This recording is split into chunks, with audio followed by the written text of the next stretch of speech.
Hello there everyone, and welcome to my 100% playthrough of Turok 3 Shadow of Oblivion Remastered on Oblivion. This is Chapter 1, The Breach.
It's coming.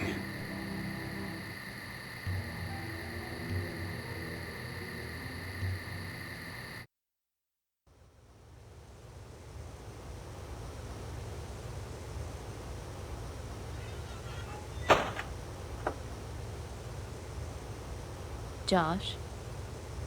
What's wrong? Are the nightmares back? I wish you would talk to me, Josh. You've been such a help since Brian died. I don't know what I would have done if you hadn't been here for us the past few weeks. Why won't you let me help you? The child. What? The child is the key, Danielle. I don't understand, Josh. I don't expect you to. I'm not sure I understand myself, not completely. All I know is that the child is the key. Whatever happens, Danny, whatever happens to me, you must not let the family die out. The three of us are the only members of the Fireseed family left. If the family dies, the lineage dies. If the Turok line does not continue, the balance will falter. If that happens... What? Joshua, what will happen? Please tell me. Oblivion.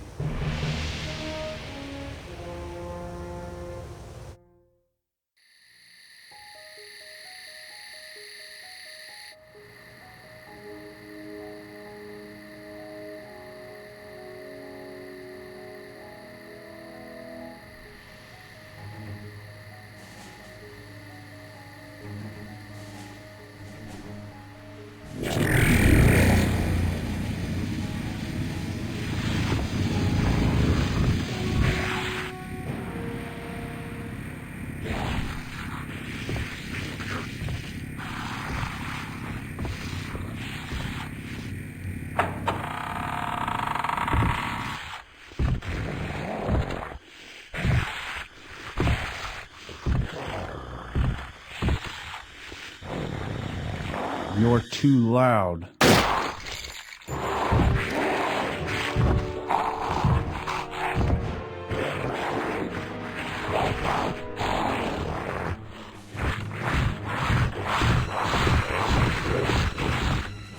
Josh? Joshua? Danny? What's going on? Be quiet. Joshua? Are you all right? We have to help him! Get out! Get out now! We're not leaving without you! It's too late for me! The two of you have to get out of here, now! Joshua!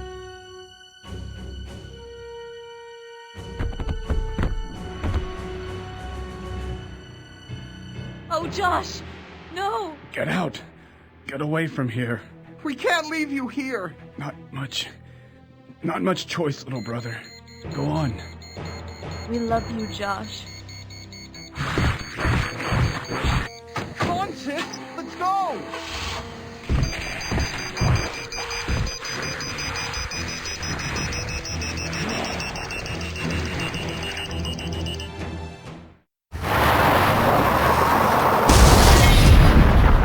Josh. It's over. He's gone.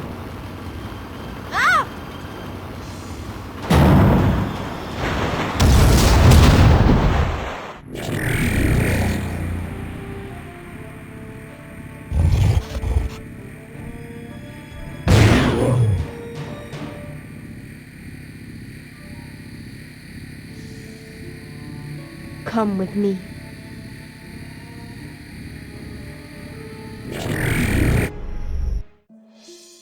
This is the Chamber of Voices. We must wait here. The council has summoned you. Who are you? I am Adon. Joshua spoke of you often. He's dead. I know. Be still now, the council is here. Speaker. I am here, council.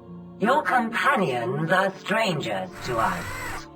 These are the keepers of the light, the vessels of our hope. They are Turok, as was their brother before them. What? Turok? Us? Adon, Silence! Your words betray your weakness. The Sons of Stone have failed. A new course must be set. Yes, a new course. Speaker, can the woman bear the burden? Be still! Too long we have cowered like children. We are the Council of Voices. A new course must be set. There is no other course. What folly is this? We've always known this day would come.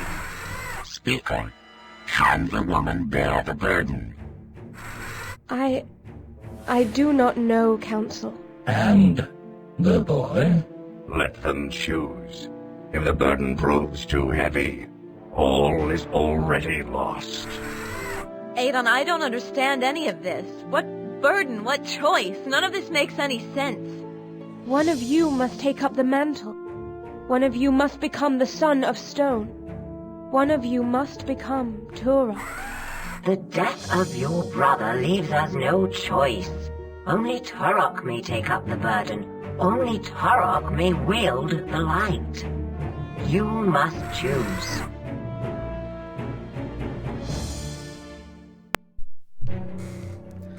Well, everyone, welcome, finally, to the Turok 3 Shadow of Oblivion Remaster. Yes, after 23 years after its N64 release and 8 years after the original Turok Dinosaur Hunter got the Night Dive treatment, this game is finally out. And as someone who has already clocked in about 10 or 11 or so hours and done multiple playthroughs, as you can see, these two here, just ignore those, they don't exist. Yeah, this remaster runs pretty much as well as I hoped it would. Buttery smooth. I have had pretty much zero issues. I have never had a single crash or a hang. There do seem to be some minor gripes with weapon damage on some of the weapons. I think mostly Danielle's, not really Joseph's. But yeah, so here we are. Wow. What a story beginning, huh? So Joshua Fireseed, the Turok from Turok 2, dies to the Flesh Eaters, and something about the child being the key, and how Joshua, his younger brother Joseph, and his older brother Danielle were the only 3 members of the Fireseed family left. Now there's only 2. Yeah, again, ignore that.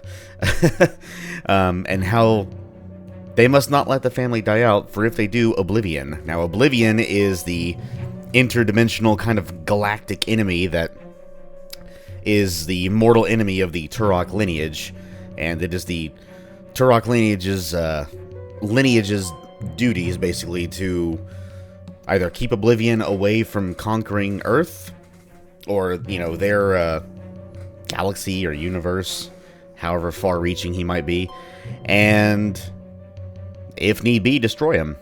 And it looks like that's what we're going to be doing here. So, Joshua, for all intents and purposes, has been killed off. And so, you must choose Danielle or Joseph. Now, why do I have these 2 extra selections here? Well, when you beat the game on Oblivion difficulty, I think you have to beat it on Oblivion as both characters, because you only start out with these 2. You will unlock these other 2. Now, one of these, of course, being Joshua, and the other being the Raptor, which is just hilarious. That was not even in the original version, as far as I know. Playing as Joshua was a cheat on the N64 version, and I remember seeing a guide on GameFAQs somewhere saying that you had to beat the game on Oblivion to unlock him. Well, I can confirm that was false, because I unlocked this cheat after beating the game for the first time as a kid on easy playing as Danielle, and I was like, wait, you can play as Joshua? That's awesome. So, yeah.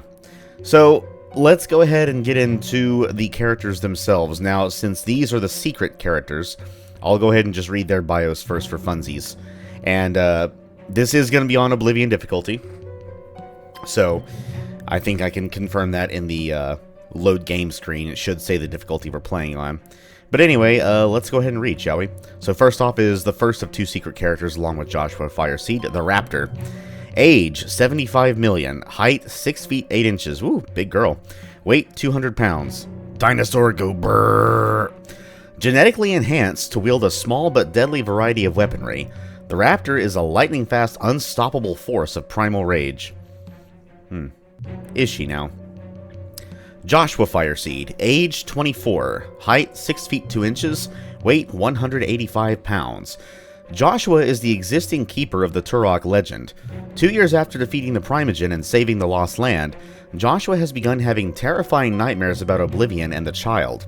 He has returned home to be with Joseph and Danielle after the loss of her husband. Joshua is very strong, extremely agile, and will defend the ones he loves at all costs. Joshua is mastered in the use of all weapons and is able to jump high and squeeze into tight spaces. Now, this last sentence here is a combination of what is normally Danielle and Joseph's specialty. So Danielle can jump high, and Joseph can squeeze into tight spaces. And he can also use both these characters' bonus items, which is night vision goggles in the case of Joseph and the energy grapple in the case of Danielle. So, as for the original 2, the only 2 that you can normally select, we'll go with Danielle first. Danielle Fireseed, age 27, height 5 feet 11 inches, weight 120 pounds. The tragic death of her husband has galvanized Danielle's devotion to her brother, Joseph. Now living in their childhood home, together they help each other cope with their loss. Although at heart Danielle is protective and nurturing, she is also a fierce warrior. Danielle is skilled in the use of explosive weapons and the energy grapple. She is also able to jump higher than Joseph. Joseph Fireseed, age 15, height 5 feet 6, weight 155 pounds. To most, Joseph is a strange and quiet young man who rarely smiles. To his family, he is happy and affectionate. Joseph was with his parents when they were killed 9 years ago. He avoids contact with strangers but will defend his family to the death. Joseph is adept with sniper weapons and moves silently. He can squeeze into tight spaces easily and is able to use night vision goggles. So, yes, other than the whole can squeeze into tight spaces or can jump really high and night vision goggles and energy grapple, these 2 characters have their own set of weapon upgrades. Now, both characters use the standard weapons like the standard pistol, the shotgun, the bow, but they also have upgrades for each weapon. And Joseph's weapons are more akin to sniping weapons. And Danielle, most of her weapon upgrades are, or at least some of them are, more explosive or fiery. And between the 2, I definitely... I love playing as both. I mean, Danielle's energy grapple is so much fun to use. I don't think there's enough points in the game where it's put to use because it is really fun. But as far as their arsenals go, I have to say I greatly prefer Joseph's over Danielle's. The only 2 exceptions I would say would be the, or rather Danielle's upgrade to the bow and her upgrade to the grenade launcher. Not that Joseph's upgrades are bad, and honestly with the grenade launcher can kind of go one way or the other. I think it's mostly for what it does against bosses, but it's like for bosses, it's, I don't know, it's kind of a two-way tie. But anyway, as far as all the other weapons go, I much prefer Joseph's arsenal. So we are going to be doing this playthrough as Joseph. Now, in addition to being able to crouch into tight spaces and using night vision goggles and sniper weapons, one thing the game does not tell you, for some weird reason, is Joseph actually also runs faster and swims faster than Danielle does. So you do have a faster base movement speed. And the special thing about playing as Joshua, in addition to the fact that he's, supposed to be dead, is that he can both jump high and squeeze into tight spaces. Now, unfortunately, he does not have Joseph's movement speed. He moves at the same speed as Danielle. So I was thinking he could both move as fast as Joseph and jump as high as Danielle, which would be ridiculous. But no, he has Danielle's movement speed. But he can use both the energy grapple and the night vision goggles, and master in the use of all weapons basically is the game's way of saying when he upgrades his weapons, he gets both characters' upgrades, which is just so much fun to use. Now, I will not be playing as Joshua because he requires, to beat the game to unlock. And I want to show how to collect all the Life Force upgrades Because, yes, Life Force pickups, those little diamond-shaped things from Turok 2, and upside-down triangle-shaped things from Turok 1, they do make an appearance in this game as well, but there's one slight difference, and I have probably mentioned this in the past, at least, I don't know, at least twice. But in previous games, in Turok 1 and 2, whenever you collected 100 Life Forces, it increased your life count by 1. Well, in Turok 3, there is no lives system anymore. You have an infinite number of lives, and then if you die, you just respawn at the beginning of the section of the level. Now, all the levels are separated into sections, each of which have their own names. That's going to make timestamping really easy. And so instead, there are, with the exception of one level, 100 Life Force pickups in every level. And every time you collect 100, your max health will permanently increase by 10 points. Not only that, but your health will be fully restored to its new maximum. So let's say you're collecting your first 100, right? Your max health is 100, but you have really low health. Let's say you're, single digits, you're about to die. And when you collect that 100th Life Force pickup, your health gets a new maximum, 110 in this case, and it also gets fully restored to that new maximum. So it's pretty cool. Now, I say one exception. So normally, there's 100 life forces in each level, and there's 5 levels. That's 500 life forces. Well, one level, specifically level 2, actually has 105 life forces. I don't know why. My only guess is that one of the 2 secret areas, and yes, there are secret areas in this game. There is nowhere in the pause menu or on the HUD that tells you how many secrets are in a level, but they're really, really low. My only guess is this particular secret is so hard to find. It was literally the only one I didn't find without looking for help. I just, explored the same routes I always did that I used back in the day. And this secret may have existed in the original releases too. I don't remember. They probably did. But my guess is this secret is so well hidden that they figured, hey, if you're going to this effort to find this, we're going to give you some extra life forces. So even if you missed a few that are in the non-secret areas, you'll still get your 100 for the level if you found enough. That's my guess. So the maximum amount of life forces for both Danielle and Joseph is actually 505, not just 500. And since Joshua can access all the characters' areas, so there are sections in all the levels that only Danielle can get to, or only Joseph, Joshua can go both ways. Now, there is one exception to that. I think it's in level, the first level. He can't go into both sections because there's like a barrier he can't jump over to get into Joseph's area, and I'll explain where that is. But all the life force pickups in each character, like Danielle and Joseph's specific areas, Joshua can also access. So his max amount of life forces is even higher than Joseph's or Danielle's. And funnily enough, the Raptor can also use both characters' upgraded items. So a Raptor can use the energy grapple, and he can use the night vision goggles, which that is just peak video game cheese right there. But I've explained this for long enough. This is going to be on Oblivion difficulty. We are going to be playing as Joseph. Let's get it going. I'll go. I owe that much to Josh. Very well. Know this, Josephiah Seed. Once the mantle has been passed, with every day you live, also will you die. You cannot go back. Great. I love a job with perks. I'll go. It is done.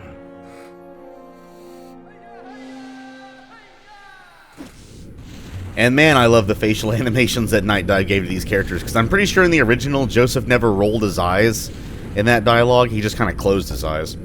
But yes, here is level 1, The Breach, and the section of the level is also simply called The Breach.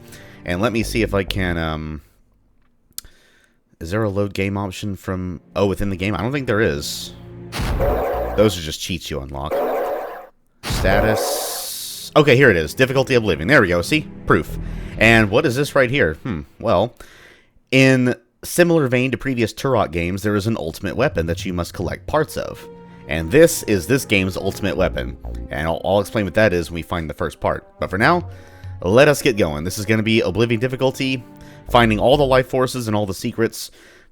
Technically, there's no such thing as all the kills, because enemies respawn depending on, what lines you cross and if you come back into a previous section. So, Oh, and yes, and it will be no deaths attempted. So if I die, I'll have to start over. Anyway, let's go ahead and go. There's the breach across the street. I need to get there. Ew, sky tentacles. Lovely. Everyone loves sky tentacles. So yes, here we are in the first section of the breach. And of course we can't take the shortcut over to the breach itself, so we must find an alternate path. And, ooh, bagels. Mmm. Today's specials. Let's see, classic Albert's sandwich, Kaiser rolls, kicker combo, bagels, original Welsh bagel, Swedish meatballs, and homemade drossid.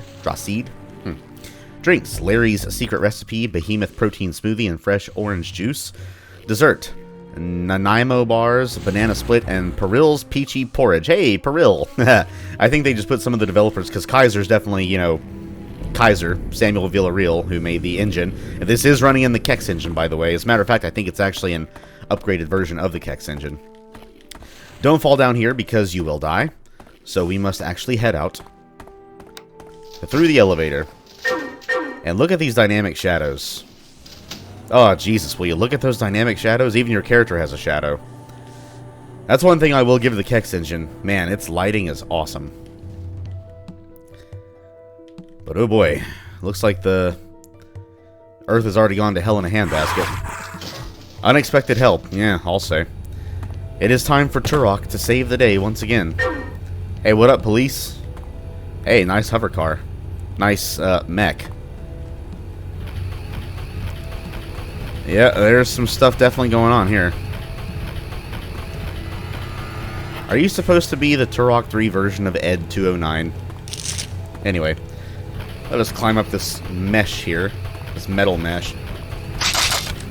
And get our pistol. This pistol seems to be kind of Glock-ish in appearance. It has a very Glock-style slide, but it's also a left-handed, because that's where the ejector is. But it's also got an exposed hammer, so I don't know what's going on there. Looks cool, and sounds even cooler, as we will now demonstrate. Don't worry, these dogs are not good boys. They are called Oblivion spawn hounds. If they get too close to you, they will bite you.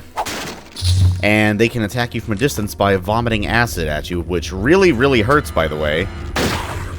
Pretty much every enemy that you meet in this first level, with the exception of one that I can immediately think of, uses acid.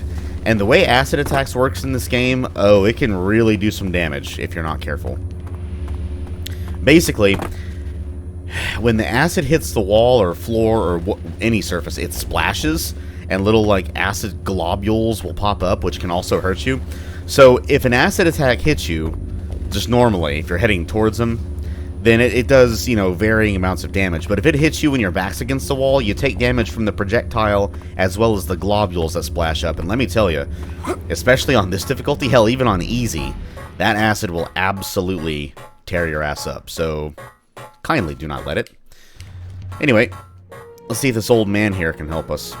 Please don't hurt me. It's okay. Listen, can you show me how to get out of here? Follow me. It's right up here. Are you sure it's safe? Hurry, we can get up to the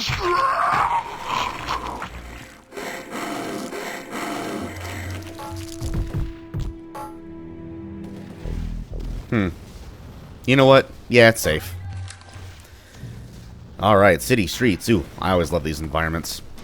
Well, let's see what the hell took this guy out. Oh, delicious. Yeah, eat that shit. Now you can eat my pistol. So, take out some of these hounds real quick.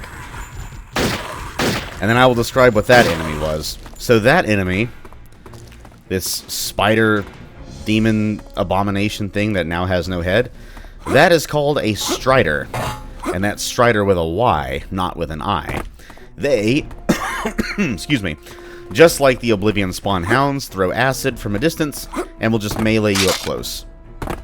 And between the two, I would definitely recommend taking their melee attack over their acid attack, but if you stay far enough back, they're pretty much harmless. Ew. Gross. Sir, you are quite disgusting. What do you want? Hey, you usually get stuck behind that dumpster. This time he didn't. I'm proud of you. Hi, policeman. Whoa. I better not mess with the police. Stay behind the barrier. Okay. So, the SWAT, do not mess with them. If you shoot him or you cross the barrier, they will shoot you and kill you in one shot.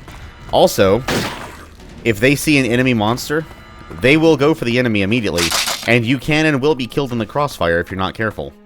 That's like the only legit death I've had in any of my playthroughs, aside from certain platforming section as Danielle. It's actually that same very well hidden secret in level 2 that I mentioned.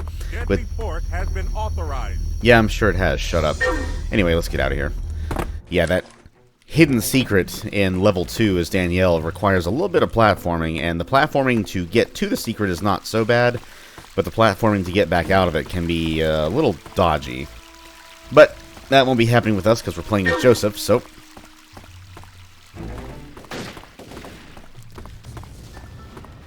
Hi, policeman. Your barrier's incomplete. Turn to your home. I don't have a home anymore. It got blown up. And there's like Oblivion spawn all up in it. Oh well. So, in this area, just called the back alleys, if we advance a little bit over here, we're going to come across 2 more Striders. So go ahead and take them out before the SWAT guy sees them and potentially accidentally kills me in the crossfire. And that sound you're hearing in the distance is actually a mech. A police mech. You know what? I think I'm actually also going to turn the sound down a bit. Let's do,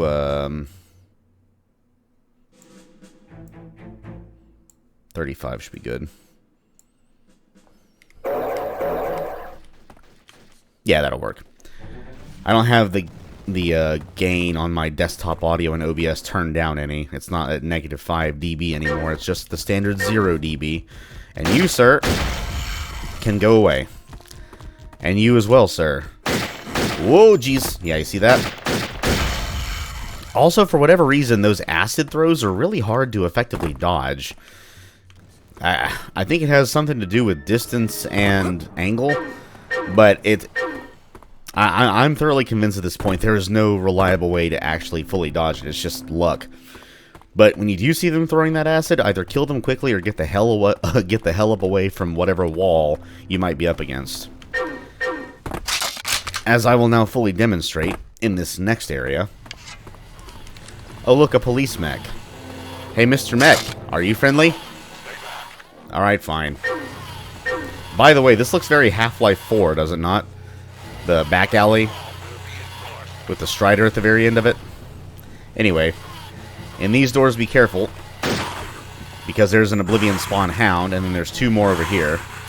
So back up from them so their acid can't reach you, and then just take them out. But yeah, that acid does not play on any difficulty. And back away from these doors, because there is also an Oblivion spawn hound. And, yeah. Let's head up, shall we?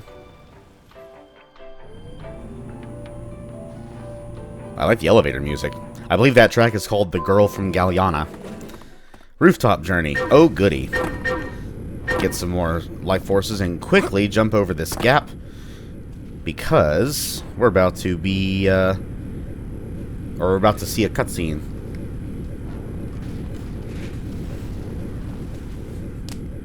Man, these SWAT guys, they got everything. They got hover cars, they have mechs, and they have airships. But anyway, watch out up here, because there's another Strider. And here is where we also get... Cool! Night vision goggles. Our night vision goggles. So, here is where you get your first fork in the road. So, here is Danielle, you get the energy grapple. And then you would go up on that window washing platform and then over the rooftops. But as Joseph, we get to crawl under these here pipes and fall into this here museum. Geronimo! Now, it doesn't look too dark. I mean, it's dark, don't get me wrong, but not too dark. But you want to use your goggles. You want to know why? Lasers. Oh, goody. Now, these lasers, thankfully, do not instantly kill you. They're not Quake 2 lasers. They do sting, but only slightly. So if you step into one, or jump into one, or whatever, your night vision goggle vision will go a little flickery, and you will just take some minor damage over time. So if it hits you, It's not the end of the world, just don't stand in it for too long like I just did there. I thought I could jump over that for some reason. But we're also going to make sure to find all the life force pickups in here. I believe by the time we leave this museum, we should have 40. So I think the other two are down here. Yep, they are. Oh, curse you, lasers. You hurt me so. And just like that, we're done. And into the next section, Block Party. And oh no, new enemies. Say hello, everyone, to the human zombies. And guess what they throw at you from a distance? Go ahead, take a guess. That's right, acid. So, as with any other enemy in this game that uses acid, take them out from a distance. Do not get too close. And there's a bit of a fun fact with these human zombies. So, as you can probably tell from a distance... Get this Strider real quick. Goodbye. There's at least two different sprites of human zombie in this game. You have SWAT zombies, and then you have just regular old human zombies. In the N64 version, this was the only human zombie sprite. When I first came to this section on this remaster and I saw a SWAT zombie, I was like, whoa, that's different.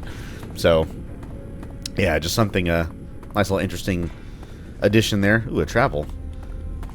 Hello. Okay, fine. Travel, imports, and, ooh, Captain Dave's Fish House. Mmm, yum, yum. I'd love some seafood. Although this restaurant now seems to be covered in zombie guts and Strider guts, so, you know what? I think I'm good. Let's get our last life force here and advance, shall we? Into, oh goody, guess what, everyone? The sewers. I can hear the ding sound effect right now. Now, fall down into this water, but actually go backward because... Ooh, what is this? A PSG part. That's right. The first part of the ultimate weapon. In this game, it is called the PSG. And no, I'm not talking about the football team. Or club, whatever. It instead stands for Personal Singularity Generator. Now, ooh, what could that be? Well, you'll just have to wait to find out. Until we get all 5 of the parts. And this is probably, if you're familiar enough with the Turok formula when it comes to ultimate weapons, you already know the scenario. There's going to be 1 weapon part per level. And the weapon parts are located in the same exact spot for both characters, so you ain't got to worry about if it's going to be in a different spot for Danielle or Joseph. Carefully advance to these parts, or these life forces here. Do not get sucked into the fan. I don't know if it instantly kills you or if it just kills you really, really quickly. I actually haven't tested it on this remaster. I think it might be damn near instant, but I don't remember. And I would much rather not test it. To the subway. And yes, you should have 50 life forces by this point. Now this section is very, very interesting, and you're about to see why. I would say this is probably the most dangerous section of this chapter, but it's also not really that difficult either. You see those SWAT guys over there? Well, in the N64 version, they were just regular old civilians. Evade the Oblivion spawn and reach the subway. Okay. Now, how did you not see whatever was behind you there? I mean, you were actually facing it and you did nothing. And now you're both dead. You let a Strider kill you. Y'all suck. And no, you cannot nick that mech, trust me. I wish you could. That mech wasn't even there in the N64 version, and nor was this barrier, because these were just civilians here, so this street corner had literally nothing in it. But in this section, you're going to be face-to-face with a unique enemy. You only see them here. I think they're just called Oblivion Spawn or Oblivion Spawn Snipers. But they fire pistols, they fire assault rifles, and they have, like, fully automatic rockets. Yes, fully automatic rockets. Now, the rockets don't do too much damage from what I've seen, but there's a hole up in that blue building. There's a hole right there. You can even see the sniper. You can kill them if you want. There's no real reason to because they do respawn, so don't bother. There's a hole right there, and there's a hole up there. Now, what you want to do here is just run. Like, don't bother trying to take these guys out. It will not end very well. But because the weapons are not hit scan, as long as you keep moving, you should be fine. But what you want to do is come up here and get your first and only secret of this level and get you the Storm Bow. Ooh, Joseph's bow upgrade. It is a crossbow, so no need to pull the arrow back or draw the arrow, whatever. But yeah, the snipers are actually a bit of a help because they can take out the enemies. And then, yeah, you can kill them if you want, like I said, but they'll just keep respawning, so it's just a waste of ammo, really. That being said, I will take out some of these guys as I come across them. And by the time we leave this section, I believe we should have, I want to say 80 life forces? 80 or 81. So, yeah. And there's a couple in here that are pretty easy to miss. And this hole just leads you into the middle of this road. This is actually a new area. I'm pretty sure this was not in the N64 version. And there's a full health pickup right here, which I'm only 4 hit points away from full, so I don't really need it. We will just continue to evade the Oblivion spawn. And oh no, we can't jump high enough to climb that mesh. I guess we'll have to go to that mesh. And how do we do so? Well, we actually have to go to this other new area. So this big giant hole in the ground was not here in the N64 version, but it is now. And as you can see, it is dotted with life forces. So that means we have to go this way. And go all the way to the end, and look at that. We wind up right under the mesh we have to climb. Let's see. Nothing over there to pick up. Okay. Nothing up here. Well, we'll just hop on over here. And then over here, don't jump. Just drop down to here. Get the life forces. And literally, as long as you keep moving, the Oblivion snipers will either barely hit you or never hit you. It's actually kind of funny. And just for funsies, let's go zombie hunting. Hey, zombie. Smile. I said smile. There we go. You too, zombie. Smile. Ooh, got his head. That's gross. This area is also new, but it literally has nothing in here. You can't open these doors. You can't bust through this glass. I don't know why this is here. Yeah, it's a new area, but it serves no purpose. Unless there's something in here that I'm missing. It sure looks cool, I guess. More explorability in these buildings. Hello, I'm aiming for your head. And then here's the ending. But, yeah. Go ahead and take out these here striders. Somehow can't see me. And we have 80. We're about to have 81. Yep. We're good. Let's go. Whee! Ooh, train tracks. My favorite. While there is no train level in this game, there is a train section in this level, which is pretty cool. The tracks are not electrified, so don't worry about walking on them, or running, rather. And, yeah, just avoid the trains and get to the station. And Joseph is actually fast enough that you don't have to stop on this divider if you don't want to, but I figure I'll play it safe. Up here on this next maintenance platform, there's going to be a Strider waiting, so we'll just plug him now. Go ahead and grab some supplies. And wait for this train to pass. Hey, look at that. Ooh, now we get to go under the tracks. Hell yeah. I'll take my floating yellow diamonds first. Thank you, thank you, thank you. And just, yeah. Wait under. Do not jump and hit your head on the moving train.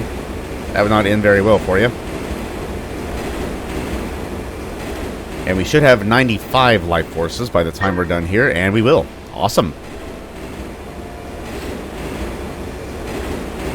And once this train passes, we have to get on it.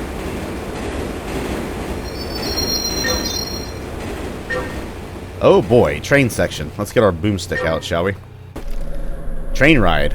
My favorite. Again, let's go. Warning, track obstruction detected. Oh no. Warning, automated braking system failure. Engage manual brakes in cockpit immediately. That actually is dangerous. Now, depending on the difficulty you're playing on, the amount of time you have to reach the front of the train will be different. So obviously, if you're playing on Oblivion difficulty, Warning, collision in 30 seconds. You will have the least amount of time to get there, but it's not that hard. Just keep going, boomstick your way, and hit those emergency brakes. And look at that, we're done.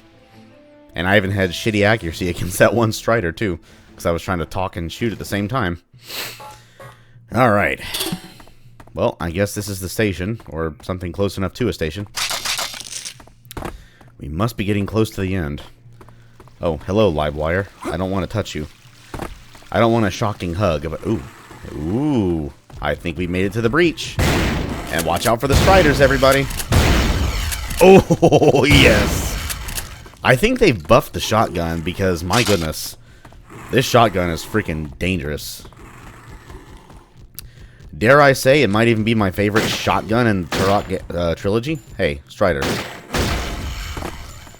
Stop falling down. Let me just keel ya. I'll keel haul ya. Ooh. These arrows are fired with such force. They just go right through your head, or they can just kill them in one shot anyway. Yeah, the storm bow is actually pretty damn good. The main reason I say I like the tech bow better, which is Danielle's upgrade, is because A, it's explosive, and B, there's a certain sniper weapon that Joseph eventually finds that pretty much obsolesces this thing. Finally got back to the breach. Now to get up there and stop Oblivion. Hey, look, there's the skyway we tried to take. Alright, Oblivion spawn, move out of the way. Turok has come to play. That means you, Striders. Oh my god, this shotgun is so good. Now watch out in this room. You have a human zombie camping out, waiting to hit you with his acid guts. Damn! Elevators are down. I need to power them up. Do we now? Well, let's just fall down here, blast another human zombie, and power them up, shall we? Alright, seal the breach. Ladies and germs, it is boss time. But we have to get to the top of this building first and gather our 2 remaining life forces. Hello? What the hell? Hey, Joseph, yo. What the hell? Why can't I... Joseph, please climb. I have never had that happen. Are we good now? Okay, wow. That the ladder mechanisms in this remaster can be a little dodgy sometimes. Like, if you approach it from the corner instead of straight ahead, sometimes, like, your character's hitbox is further out when you start climbing it. It's really weird. Out of the way, Strider, and take your arms with you. Alright, 110 health. Let's go. Now let's see what's at the top of this here breach. Hey, Danielle. Nice to see you here. Come on, SWAT. Get him. Oh, nope, not like that. Oh, definitely not like that. Say hello to the Oblivion Gunship. And this boss is actually pretty easy. Check this shit out. Aim for the bat tentacle. That's literally all you gotta do. And just like that, he's dead. He didn't even get to use his ranged attacks against us. Sometimes he rears back and shoots missiles, but he didn't get to that time. Report, Speaker. Was the breach sealed? No, Council. Oblivion has entered the time stream. How has it manifested itself? It has infested the bodies of the dead and dying. The infection has created horrible mutations. Can you track its movements? Yes. It has keyed on an energy signature emitting from a military research facility. What is the source of the signal? It is unknown. But the signature that it's tracking, it is the Origin signature. So, it intends to hunt them down.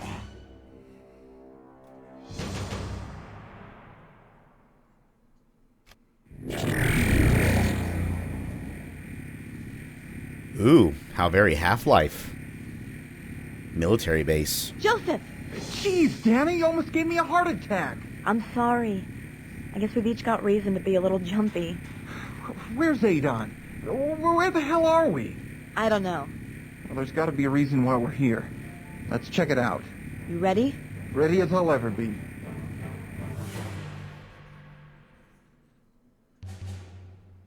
Oh, no. Yep, definitely very Half-Life. Half-Life only did come out 2 years before this game, after all. You go that way. See what you can find. Lock that door from the other side. Where are you going? To see if I can make any sense of that.